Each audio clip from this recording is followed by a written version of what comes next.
আজকের খুতবায় আলোচ্য বিষয়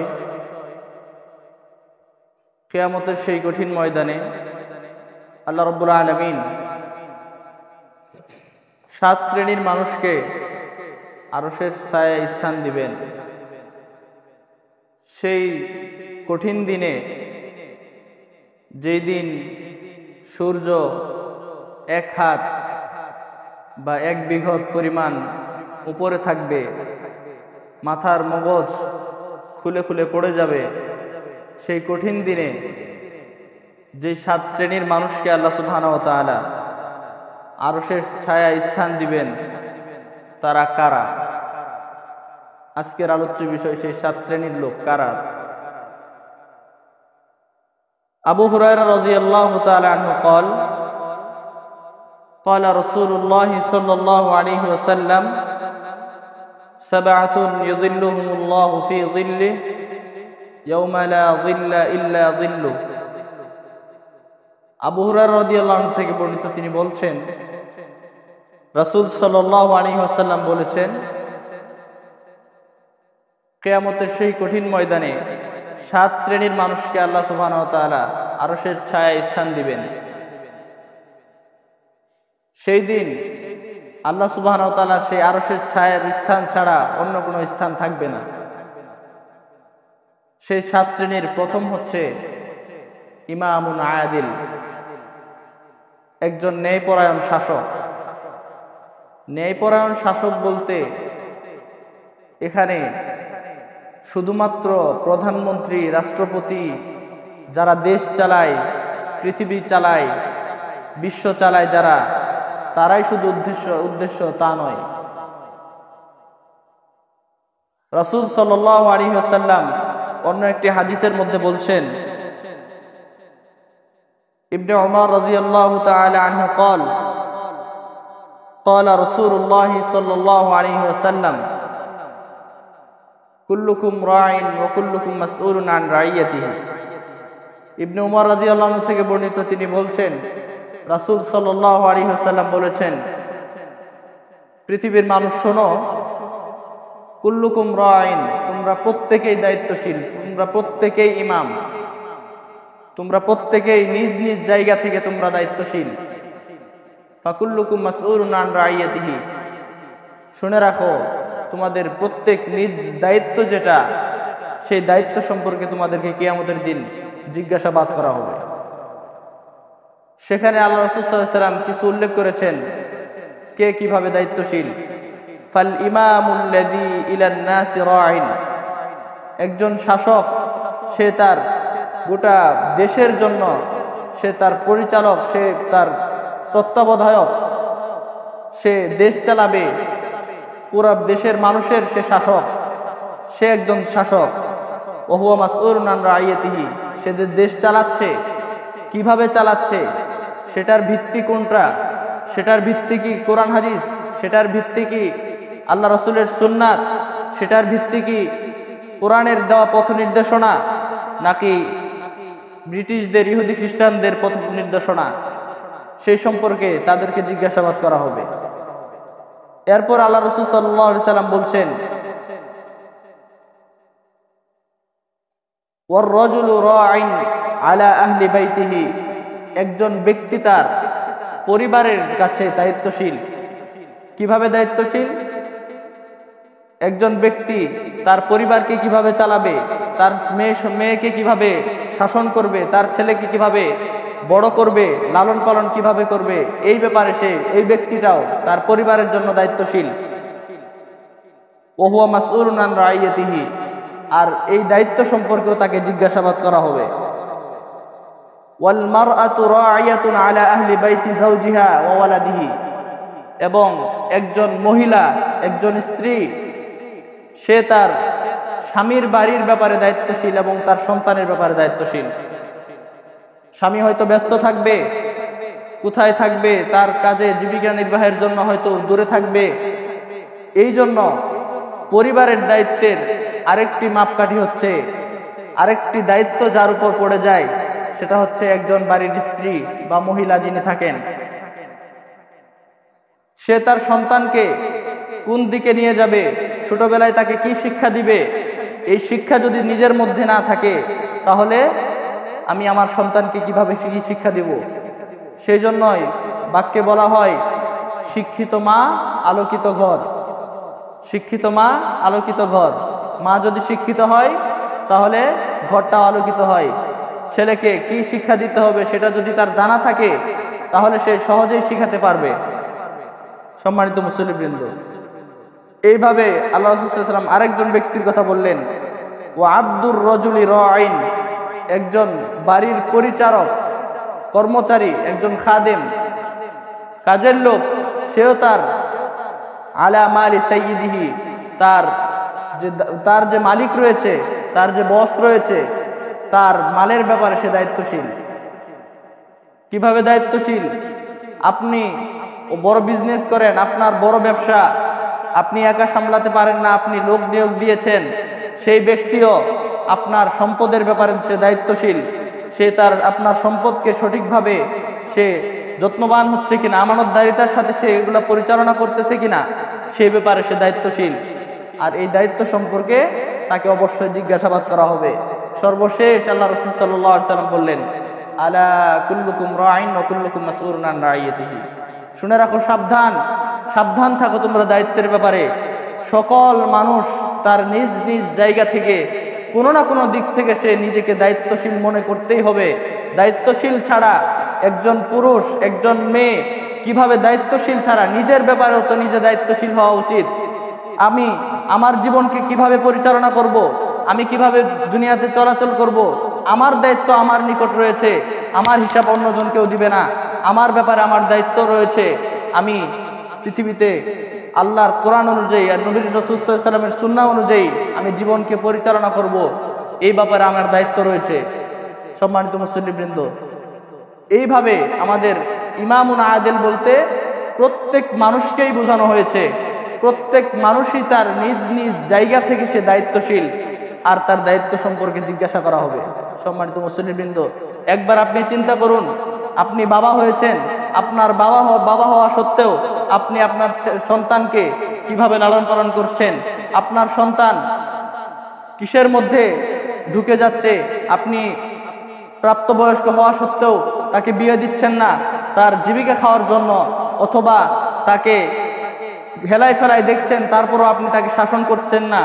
আপনি অথচ আল্লাহ রাসূল সাল্লাল্লাহু আলাইহি ওয়াসাল্লাম বলছেন, মুরু আওলাদাকুম বিসসালাতি ওয়া হুম আবনাউ সাব'i সিনিন, তোমরা তোমাদের সন্তানদেরকে 7 বছর হওয়ার সাথে সাথে তোমরা তাদেরকে সালাতের আদেশ দাও। ওয়াদরিবুহুম আলাইহা ওয়া হুম আবনাউ 10 সিনিন, এবং তাদেরকে 10 বছর হওয়ার পরে তাদের সালাতের জন্য পেটাও। কিন্তু আপনি গাফেল, আপনি নিজেই নামাজ পড়েন না, অথচ নামাজের ব্যাপারে আমাদের কত বলা হয়ে থাকে, কিন্তু আমরা তারপরও আমাদের কানে আমরা শুনে কান ঝাঁঝরা হয়ে গেছে, কিন্তু আমরা নামাজের দিকে মনটা আনতে পারি না। আপনার সন্তান নামাজ পড়ে না, কিভাবে মদ জুয়া বিভিন্ন নেশাদ্রব্যের সাথে সে যুক্ত হয়ে গিয়েছে, আপনি তার খেয়াল খোঁজ কতটুকু রেখেছেন? আপনি কি আপনার দায়িত্ব ঠিকভাবে পালন করছেন? কিয়ামতের সেই কঠিন ময়দানে রাসূল সাল্লাল্লাহু আলাইহি ওয়াসাল্লাম বলছেন, একজন পিতার সামনে তার ছেলেকে উপস্থিত করা হবে। ছেলেকে বলা হবে, তুমি কেন এই পাপ করেছ, তুমি কেন নেশাদার দ্রব্য পান করেছ, তুমি কেন জিনায় লিপ্ত হয়েছ, এটার তোমার উত্তর কি? তখন সেই আপনার সন্তানই আপনার বিরুদ্ধে নালিশ করবে আল্লাহ সুবহানাহু ওয়া তাআলার কাছে, আমার বাবা আমাকে সেই শিক্ষা দেয়নি, আমার বাবা আমাকে শিক্ষা দিয়েছে ইঞ্জিনিয়ার হও, তোমার প্রতিষ্ঠিত হতে হবে। ঠিক আছে, প্রতিষ্ঠিত হও, কিন্তু দিন অনুযায়ী প্রতিষ্ঠিত হও। তোমার ভিতরে ইসলামের ন্যূনতম জ্ঞান নাই, তুমি কিভাবে চলাচল করবে সেটা তোমার হিতাহিত জ্ঞান নাই, তোমার বাবা তোমাকে শিক্ষা দেয়নি। কিন্তু ওই পিতার সামনে যখন ছেলে আল্লাহ সুবহানাহু ওয়া তাআলার কাছে নালিশ পেশ করবে যে আমার বাবা আমাকে শিক্ষা দেয়নি, দিনী শিক্ষায় শিক্ষিত করেনি, তারা আমাদেরকে শুধুমাত্র ইনকামের সোর্স বিভিন্ন, এমনকি আমরা ভালো কাজ করতে গেলে অনেকে বাধা দেয়, এমনকি আমরা ভালো কাজ করতে গেছি সেখানে আমাদেরকে বাধা দিয়েছে, এমনও মানুষ রয়েছে তার সন্তানকে ভালো কাজ করতেও বাধা দেয়। সম্মানিত মুসল্লিবৃন্দ, এই জন্য তখন রাসূল সাল্লাল্লাহু আলাইহি ওয়াসাল্লাম বলছেন, তখন ওই পিতার উপর দিয়ে জাহান্নামে পিতাকে জাহান্নামে ঠেলে দেওয়া হবে, তার পিতা সহকারে দুইজনকে জাহান্নামে ঠেলে দেওয়া হবে। সম্মানিত মুসলিমবৃন্দ, আপনি চিন্তা করছেন না আপনি আপনার সন্তানকে কিভাবে কন্ট্রোল করবেন, আপনি কিভাবে চলাচল করছেন, আপনার সন্তানকে কিভাবে পরিচালনা করতে হবে। আপনি জানা সত্ত্বেও এত আলোচক আলোচনা করছে, আপনি তারপরও গাফেল, আপনি উদাসীন, আপনি বুঝতে পারছেন না আপনি কি করবেন। আপনার সন্তানকে সঠিকভাবে পরিচালনা করতে হবে, এটা আপনার মাথায় আছে, কিন্তু মাথায় থাকা সত্ত্বেও তারপরও আপনি এটাকে গুরুত্ব দিচ্ছেন না। আপনি মূলত আল্লাহকে ভুলে গিয়েছেন। আপনার ভিতরে গাফেলতা, উদাসীনতা এগুলো আপনার মাথায় চেপে বসেছে। আমরা শয়তানের আনুগত্য করার মাধ্যমে এইভাবে আমরা শয়তানকে শয়তান আমাদের প্ররোচনায় ফেলে আমরা নিজেরা পথভ্রষ্ট হচ্ছি। সেই জন্য গতকালও বলেছি, আল্লাহ রাব্বুল আলামিনের সামনে শয়তান ওয়াদা করেছিল, হে আল্লাহ, আমি তোমার প্রত্যেক বান্দাকে আমি গুমরাহ করে ছাড়বো। এমনকি ওয়াদা দেওয়ার পরে এটাও বলেছিল যে সালেহ নেককার বান্দা ছাড়া। কিন্তু আদম আলাইহিস সালাম, এটা থেকে বুঝতে পারবেন আদম আলাইহিস সালাম এবং হাওয়া আলাইহিস সালাম দুইজনকে যখন জান্নাতে দেওয়া হলো, জান্নাতে যখন তারা ছিলেন, এমন তো অবস্থায় শয়তান তাদেরকে প্ররোচনায় ফেলে তাদেরকে পাপ করতে বাধ্য করেছিল। ওই যে আল্লাহ রাব্বুল আলামিন তাদেরকে বলেছিল, লা তাকরাবা হাযিহিশ শাজারাতা ফাতাকুনা মিনাজ জালিমিন, হে আদম হাওয়া, তোমরা এই গাছের নিকটবর্তী হবে না, এই গাছের নিকটবর্তী হবে না, যদি হও ফাতাকুনা মিনাজ জালিমিন, তোমরা পাপী অন্যায়কারী হিসেবে বিবেচিত হবে। কিন্তু ফাআযাল্লাহুমা শাইতান, শয়তান তাদেরকে পদস্খলন ঘটালেন আনহা, এই আল্লাহর আদেশ থেকে, ফাআখরাজাহুমা মিম্মা কানা ফি, এবং পদস্খলন ঘটার ফলে আল্লাহ সুবহানাহু ওয়া তাআলা আদম এবং হাওয়াকে জান্নাত থেকে বের করে দিলেন। ওয়াকুলনা ইয়া আদম উসকুন আনত, যেখানে জান্নাতে ছিল, সুখ শান্তিতে ছিল, কিন্তু আদম এবং হাওয়া আলাইহিস সালামকে আল্লাহ যখন জান্নাত থেকে বের করে দিলেন, এটা কার ধোঁকা ছিল? শয়তানের ধোঁকায় ছিল। শয়তানের ধোঁকায় পড়ে হাওয়া আলাইহিস সালাম তিনি প্ররোচিত হয়েছিলেন। এর ফলশ্রুতিতে আদম আলাইহিস সালামও সেই গাছের নিকটবর্তী হয়েছিলেন। এই কারণেই তাদেরকে জান্নাত থেকে বের করে দেওয়া হয়েছিল। পরবর্তীতে আল্লাহ রাব্বুল আলামিন ফাতালাক্কা আদম মির রাব্বিহি কালিমাতিন, আদম আলাইহিস সালামকে আল্লাহ রাব্বুল আলামিন দোয়া করার পদ্ধতি শিখিয়ে দিলেন। ফাতালাক্কা আদম শিখলেন, শিখার পরে আল্লাহর কাছে দোয়া করলেন, ফাতাবা আলাইহি, আল্লাহ তওবা কবুল করে আবার সেই আগের জায়গায় ফেরত দিলেন। কিন্তু আপনার ওইখান থেকে আমরা শয়তানের প্ররোচনায় পড়ে আমরা কি করছি? আমরা কোনো দিকেই আমাদের ইসলামের প্রতি কোনো মন নেই। আপনি একবার চিন্তা করুন, আল্লাহ রাব্বুল আলামিন, আমরা প্রত্যেকটা কাজ করার আগে চিন্তা করি আমার শেষ ফলাফলটা কি হতে পারে। আমি এখান থেকে বাজারে যাব, আমার উদ্দেশ্য রয়েছে বাজার করব। আমি এখান থেকে জামালপুর যাব, আমি একটা উদ্দেশ্য নিয়ে বের হয়েছি। তেমনি আল্লাহ সুবহানাহু ওয়া তাআলা আপনাকে সৃষ্টি করেছেন, একটা উদ্দেশ্য আল্লাহ সুবহানাহু ওয়া তাআলা রয়েছে।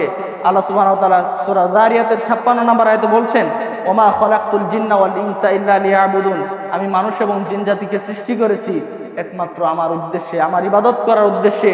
আমি তাদের কাছ থেকে ইবাদত চাই, আপনার কাছে চাচ্ছে। আপনি যদি নাও করেন তারপরও আল্লাহর কোনো কমতি আসবে না। কেননা হাদিসে কুদসিতে আল্লাহ সুবহানাহু ওয়া তাআলা বলছেন, আমার পুরো উম্মত যদি এক ময়দানে একত্রিত হয়ে আমার বান্দার সকল মানুষ যদি সবাই যদি পরহেজগার হয়, তাহলে আমার সম্পদে, আমার কোনো কিছুতে আমার পরিপূর্ণ হবে না। এমনকি আমার বান্দারা যদি সবাই পাপী হয়ে যায়, তারপরও আমার ভান্ডারে আমার কোনো কিছুই কমতি হবে না। সম্মানিত মুসলিমবৃন্দ, এই জন্য আমরা শয়তানের আনুগত্য করছি, আমরা নিজে দায়িত্বশীল হচ্ছি না। দায়িত্বশীল হওয়া সত্ত্বেও তারপরও আমরা নিজের দায়িত্বকে সঠিকভাবে পালন করতে পারছি না। আপনি একজন ব্যক্তি হয়ে আপনার ছেলেকে কন্ট্রোল করতে পারছেন না, আপনার নিজের পিতাকেও কন্ট্রোল করতে পারছেন না অনেকেই।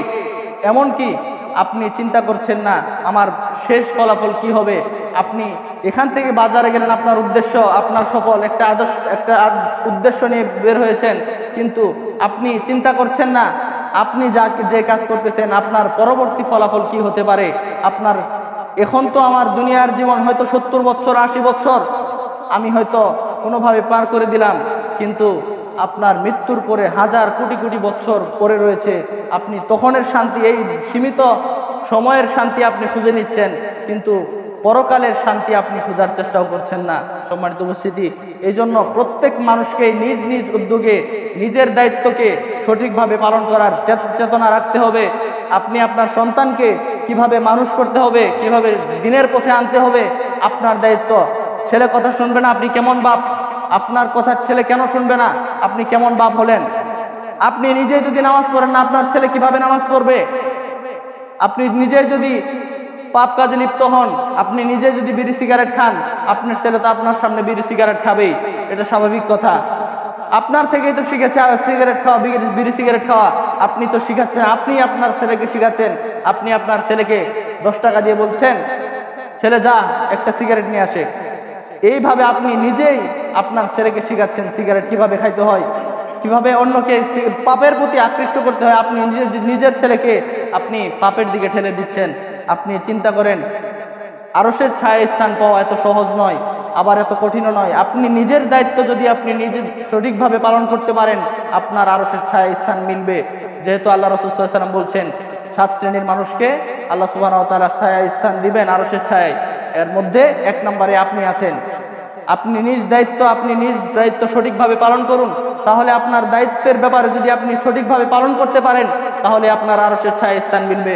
সম্মানিত উপস্থিতি, এই জন্য আমরা প্রত্যেকেই নিজ উদ্যোগে নিজের কাজ, নিজের দায়িত্ব, নিজের যে ইবাদত, নিজের যে পরিচালনার যত দায়িত্ব রয়েছে, সকল দায়িত্ব ইসলামীভাবে মুসলিম হিসেবে আমার যে দায়িত্বগুলো রয়েছে, সব দায়িত্বকে সঠিকভাবে পালন করার যথাযথ চেষ্টা করতে হবে।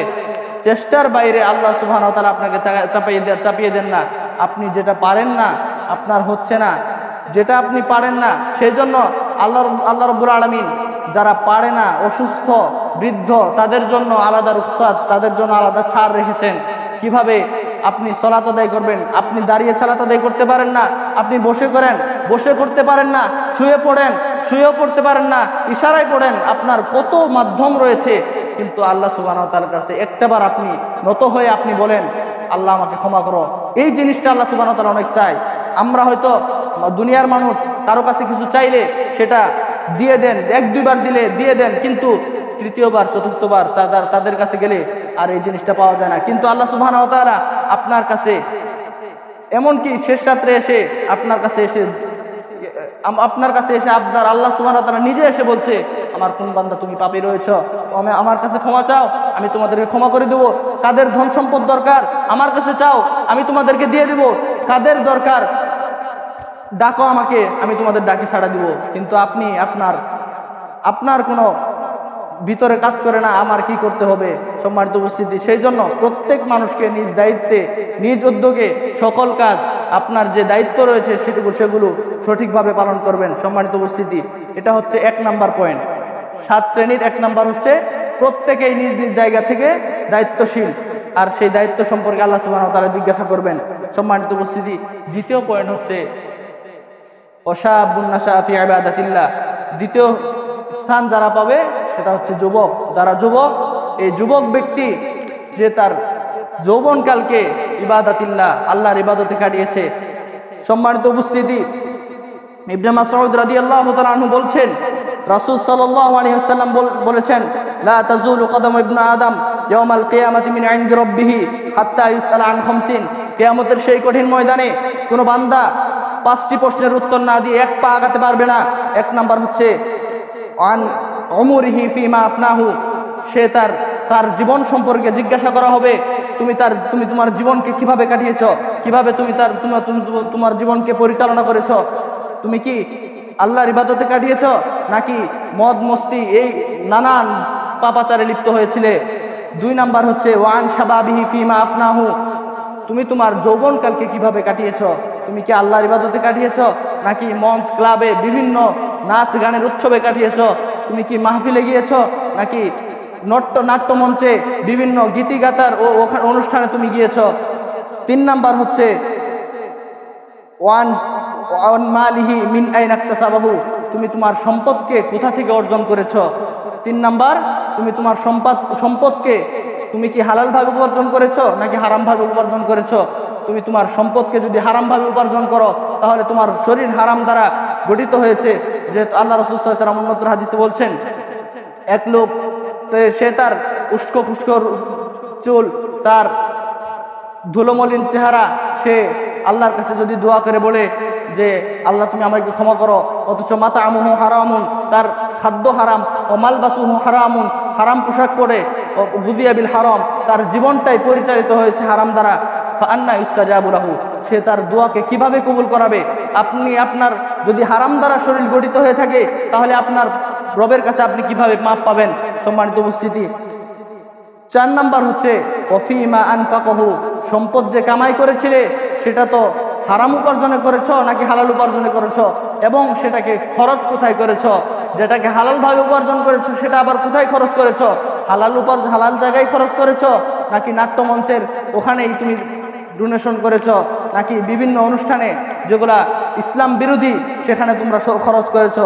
5 নাম্বার হচ্ছে ওমাদা আমিলা ফিমা আলিমা, যেটুকু জেনেছো, হয়তো পড়ালেখা করো নাই, যতটুকু জেনেছো সেতটুকুর উপর কি আমল করেছো? এই 5টা প্রশ্নের উত্তর দেওয়া না দেওয়া পর্যন্ত কোনো বনি আদম এক পা আগাতে পারবে না। সম্মানিত উপস্থিতি, এই জন্য আমরা যুবক ভাইদেরকে বলি, জীবনকে সঠিকভাবে পরিচালনা করতে হলে যুবক অবস্থায় যেভাবে আপনি পারবেন, আপনি বুড়া হয়ে গেলে, এখন আমাদের ঝোঁক চলে আসে কিভাবে যে এখনো তো বয়সই হয়নি, আমি কিভাবে সলাতে মনোযোগী হব? আপনি এটা চিন্তা করছেন না, আপনার যুবক অবস্থায় যে আমলটা করে আপনি মজা পাবেন, যে আমলটা করে আপনি বেশি সওয়াব কামাইতে পারবেন, আপনি বুড়ো অবস্থায় সেই আমলটা করতে পারবেন না, আপনি ঠিকভাবে রুকু করতে পারবেন না, সিজদায় গেলে আপনার সমস্যা হবে। কিন্তু যুবক অবস্থায় আপনি যেমন ইচ্ছা তেমনই সেভাবে আপনি সারা রাত কাটিয়ে দিতে পারবেন আল্লাহ সুবহানাহু ওয়া তাআলার সাথে কথা বলে, আল্লাহ সুবহানাহু ওয়া তাআলার সাথে মোনাজাতে কেঁদে আপনি সারা রাত কেটে দিতে পারবেন। কিন্তু একটা বুড়ো মানুষ সে তো আর পারবে না। অতএব আমাদেরকে বুড়ো হওয়ার অপেক্ষা করে লাভ নাই। আপনি চিন্তা করুন, আপনার বুড়ো হওয়ার চিন্তা করছেন, আপনার এই 1 সেকেন্ডের মৃত্যু। আপনার এক সাহাবীকে জিজ্ঞাসা করা হয়েছিল যে আপনি কতক্ষণ বাঁচবেন, তখন রাসূল সাল্লাল্লাহু আলাইহি ওয়াসাল্লাম জিজ্ঞাসা করেছিলেন তুমি কতক্ষণ বাঁচবে বলো তো?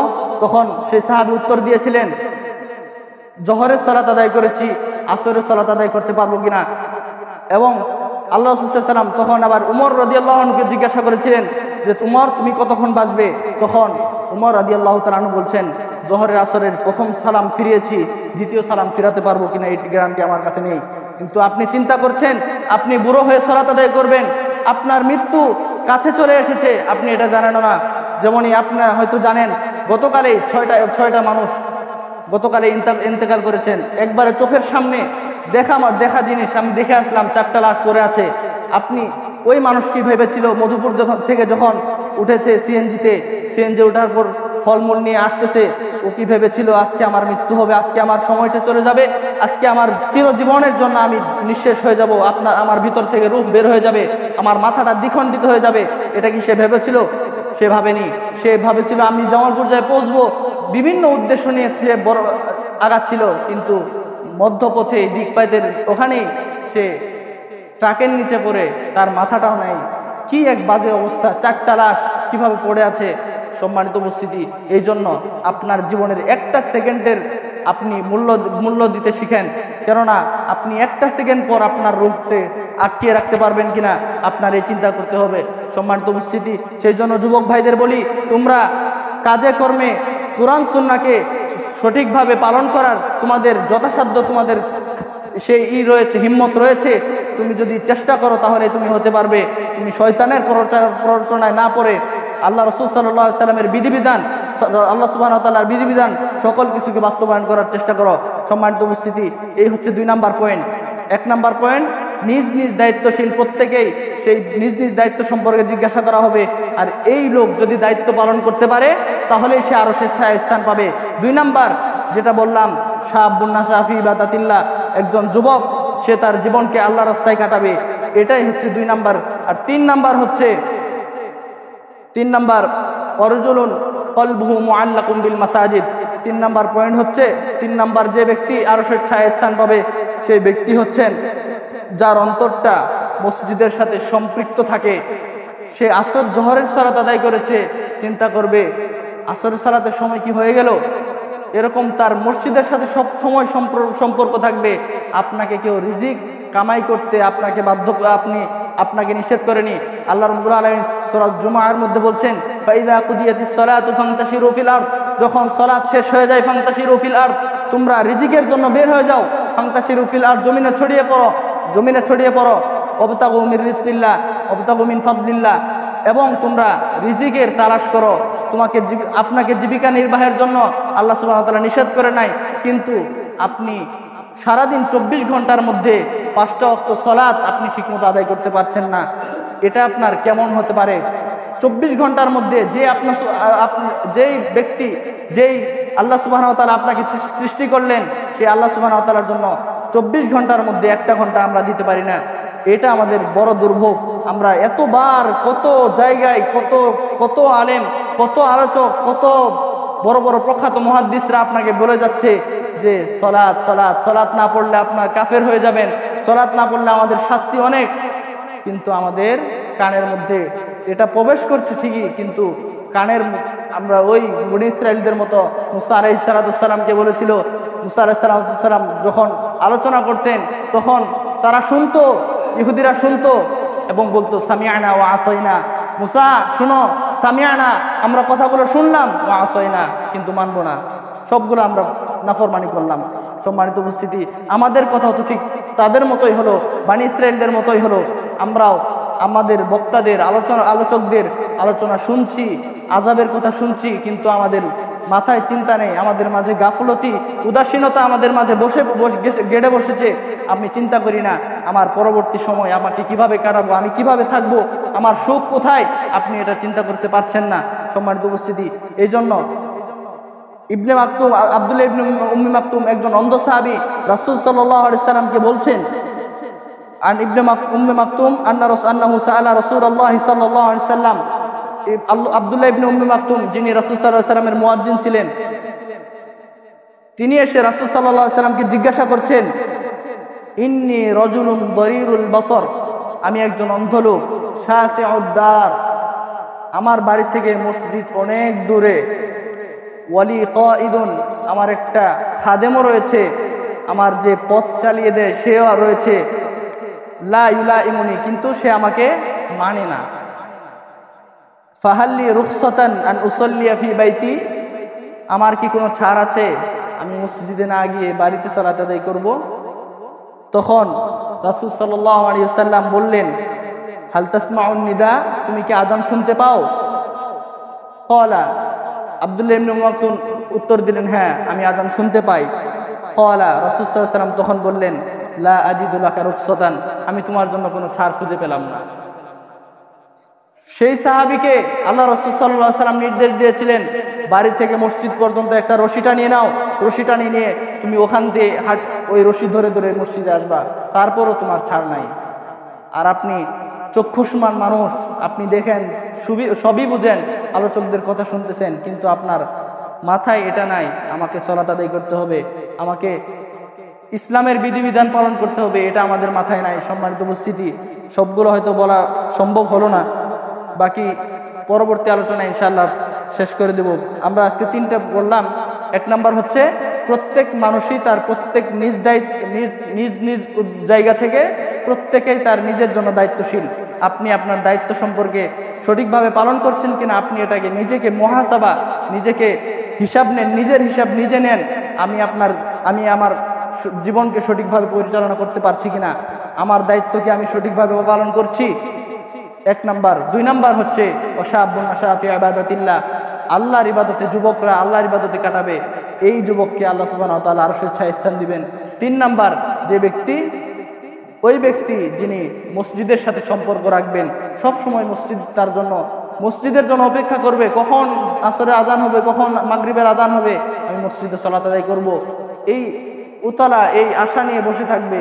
এই 3 শ্রেণী বললাম, বাকি 4 শ্রেণী আরেকদিন সময় হলে বলবো ইনশাআল্লাহ।